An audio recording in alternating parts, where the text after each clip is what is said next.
Alrighty, everybody. Had to do a little bit of shopping. And I had a thought while I was shopping. Move. Thank you.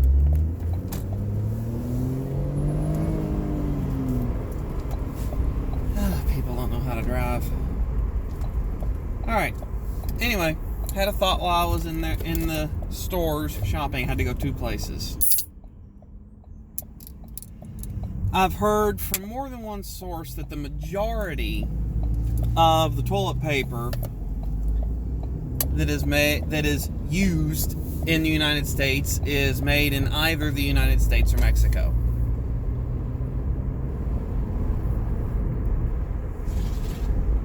At least the stuff that is for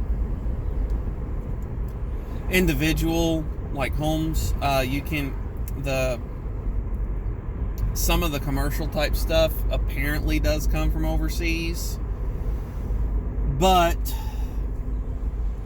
the majority of your Charmin and Angel Soft and Quilted Northern and all that comes from the United States or Mexico. Well, different. Anyway, here's my question. I'm not going to dispute any numbers from the CDC.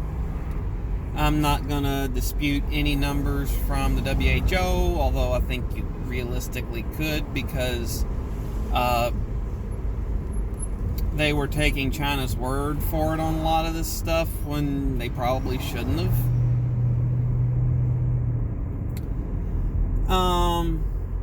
Not going to really go after anybody on this that's a health-based organization. Okay? But I have a serious question. I get the risks and dangers and risk categories of this disease. I've done some of my own research. I get that it doesn't take much for you to be in a high-risk category. I get that it doesn't take much for you to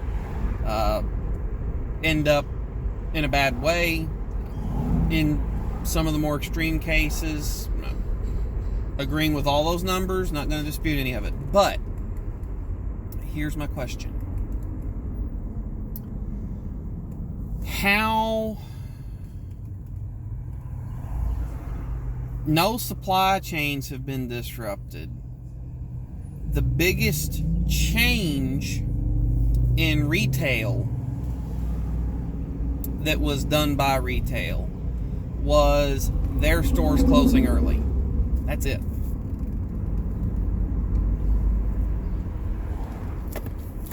As an example, due to my normal work schedule, which I do not get to work right now, I keep soft drinks in stock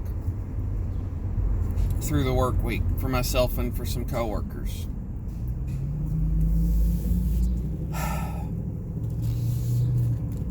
I normally do that shopping late at night for the simple reason that I can go out and shop at 2 in the morning, not have to deal with the store being crowded, and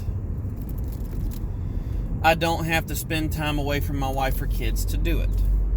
That's when I just prefer to go shopping. 2 a.m. I'll go pick up a cartload of groceries, bring them in, put them up by myself. It's just easier to do. Well, anyway, here's my question. Why can't you find toilet paper, or why is there a limit on it? Today was the first time I went out to a store after 8 a.m. and there was toilet paper on the shelf, and that's because they've got a limit of 1 per customer per order.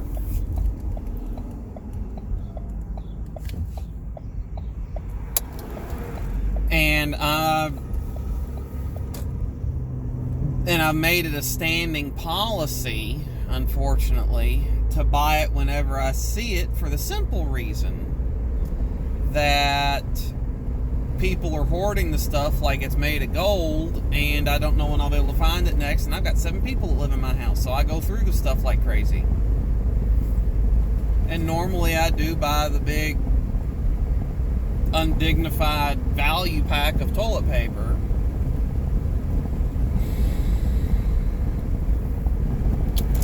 But every aspect of supply chain has been deemed a critical business by everyone in position of authority.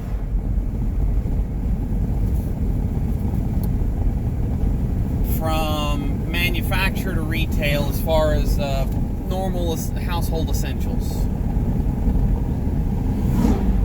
Now I realize that retailers, there are no more 24-hour stores for the time being.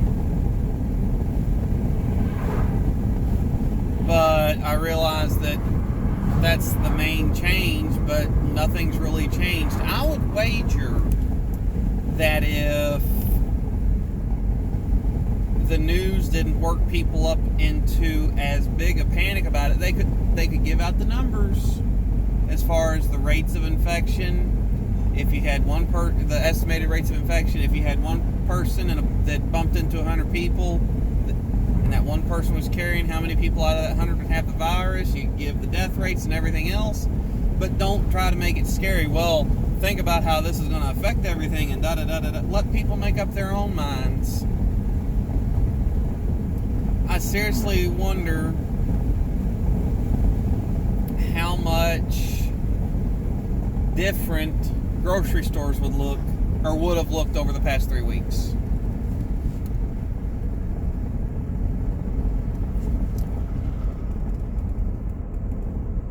Because there hasn't been any ramp down in normal supply chain production. You probably would have been able to have gone out and bought a pack of toilet paper whenever you wanted.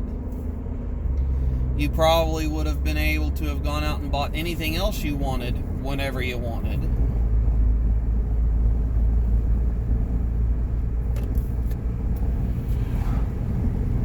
But people got panicked and went out and hoarded everything they could. And then some people went even worse than that. They started selling the initial buyers of all that bought up cases and cases of toilet paper, and then they're selling out of the back of their car for $5 a roll.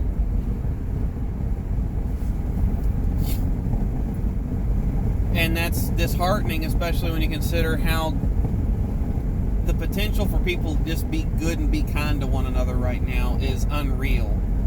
And a lot of people aren't doing that.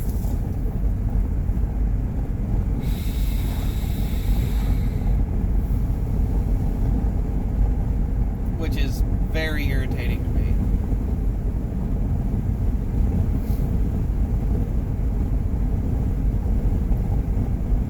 But I just wonder how different the past 30 days would have looked if no one would have been worked up into a panic and gone out and bought everything.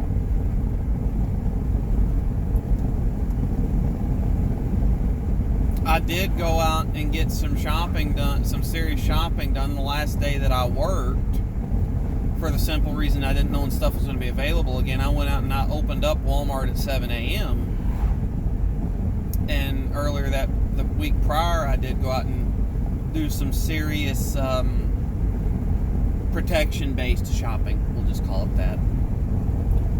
But nothing stupid.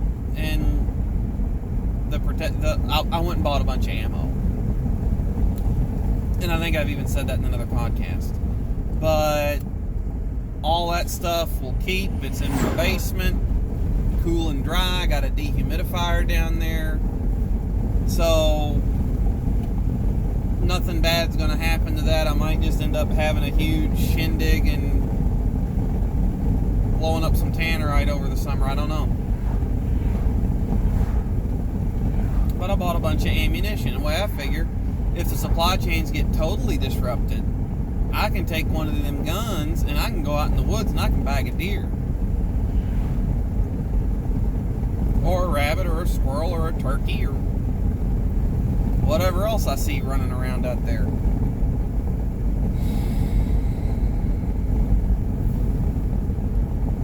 So I just don't get it.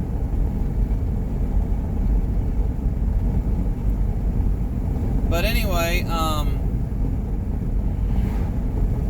I just wonder how different this would have looked.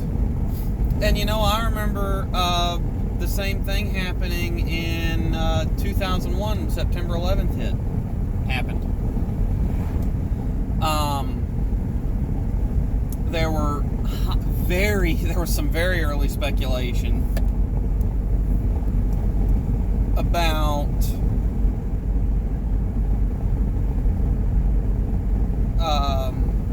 fuel prices skyrocketing. And I remember my mom, I was 12, 13 years old at the time.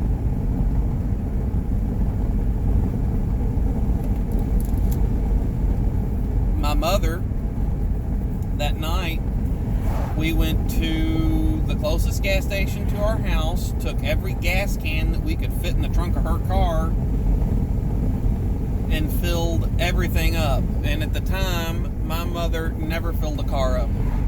$10-20 a week's all she needed. $10-20 a week's what she put in her car. So, and if anyone remembers, gas prices dropped by about 50 cents a gallon then, because it turns out that nobody wanted to fly due to the perceived risk. Granted, TSA stepped up in a big way and a lot of things happened, and airline travel has become safer to a degree since then, at least from hostile takeover of the airplane. But people were driving a lot more, and airplanes burn ridiculous amounts of fuel to get in the air and then to stay up there. Give you a case in point. I remember a buddy of mine, he's got a single engine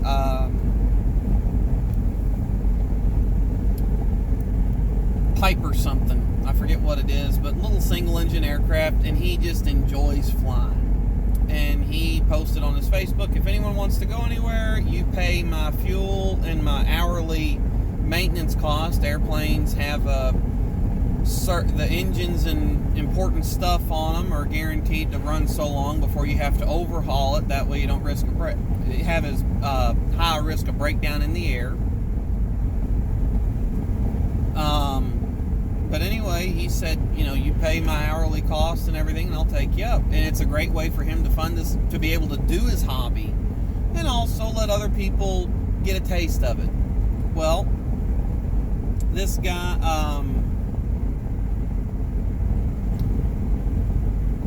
one time I had to get to Mississippi, which was a 6-7 hour drive for me. And I looked it up. The closest airport to where we were heading in Mississippi, the closest small airport to where we were heading in Mississippi, I could have had someone pick me up there. I was meeting people, but I had to work the night before. And I did a little figuring, and I figured up how much, he told me how much fuel his airplane burns while cruising. And it burns about 7 gallons an hour, and avgas is about twice the price of regular unleaded at any given point in time. So, long story short, it would have cost me 4 times as much to get down there. I could have done the trip in about half the time, but I would have paid through the nose for it. To put that into perspective, the big, thirsty, premium drinking V8 car that I had at the time drank premium unleaded, which was about 60% of the cost of avgas at half the rate on that trip. I think I got about 21, 22, and I had the cruise set at 70 the whole way, so 3.5 gallons an hour. Pretty easy math. but those airplanes burn a lot of fuel, and so when there was no demand for it, priorities shifted and gasoline got cheaper.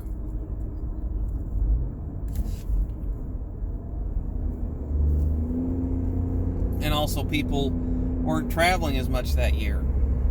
But gas got a lot cheaper that year, and no one expected it to. And we had a bunch of gas. We didn't have to buy gas for a lawnmower for a long time. And then on top of that, we ended up having to pour some of it in my mother and dad's car just to keep it from going bad.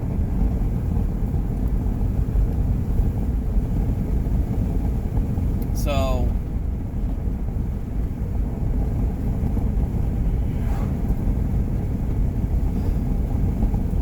it is interesting, the human condition in a situation that causes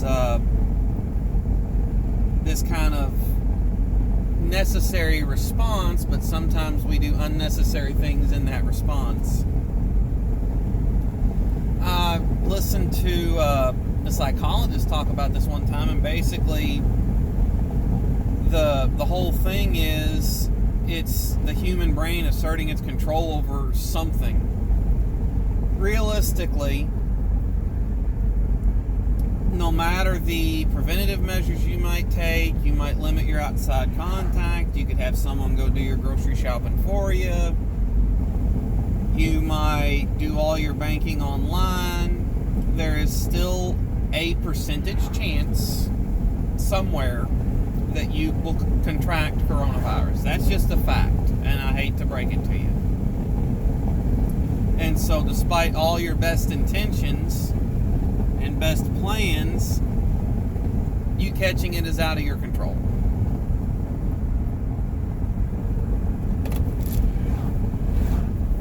Same as the flu. You might get the flu shot, but that's only good for a few strains of it. Well, anyway,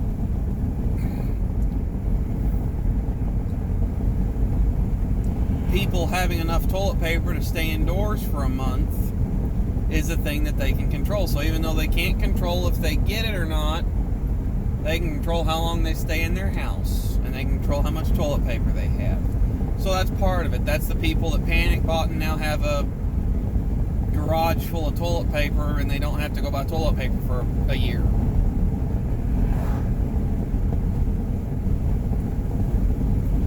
But that's part of why people do that. And I found that interesting, but it's weird that that's the thing you choose to control. I'd much rather be able to feed my kids. And so that's why I went out and bought a bunch of groceries and went out and bought a bunch of ammunition. I can feed my kids.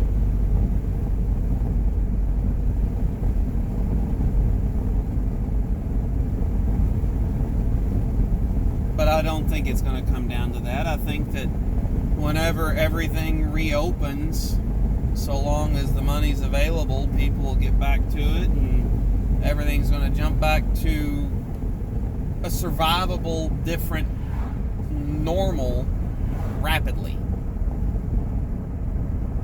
There are talks about wearing masks in certain areas, but right now with the vaccine being so far off on this, there's talks about people wearing masks for a long time, but also there's talks about realistically a high percentage of the U.S. population is going to eventually be exposed to this and contract it.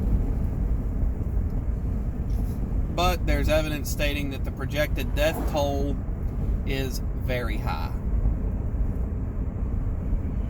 So, anyway, that's all I got to talk about today.